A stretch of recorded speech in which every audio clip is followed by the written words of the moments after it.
ভালো করে শুনে রাখেন, তারাবির নামাজ এটা কি ফরজ না নফল? নফল এবং সুন্নত। ফরজ ওয়াজিব তো না, ফরজ ওয়াজিব না।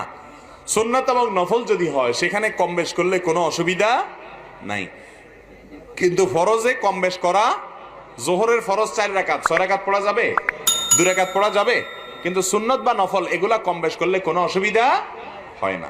বিধায় যদি কেউ 8 রাকাত তারাবি পড়ে, 20 রাকাত পড়ে, কোনোটাই সমস্যা নাই। 20 রাকাত তারাবি ওমরে ফারুক রাদিয়াল্লাহু তাআলা আনহু থেকে বিশুদ্ধভাবে প্রমাণিত হয়েছে। কথা বুঝে আসছে? এটাকে সুন্নাহ বিরোধী বলা মূর্খতা ছাড়া আর কিছু না। এবং খোদ সৌদি আরবের বড় বড় স্কলারগণ পর্যন্ত 20 রাকাত এবং 8 রাকাত উভয়টাকেই সুন্নাহ বলেছেন।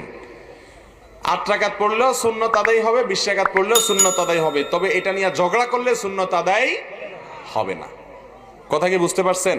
মারামারি করলে এটা সুন্নত আদায় হবে না, বরং গুনাহ হবে।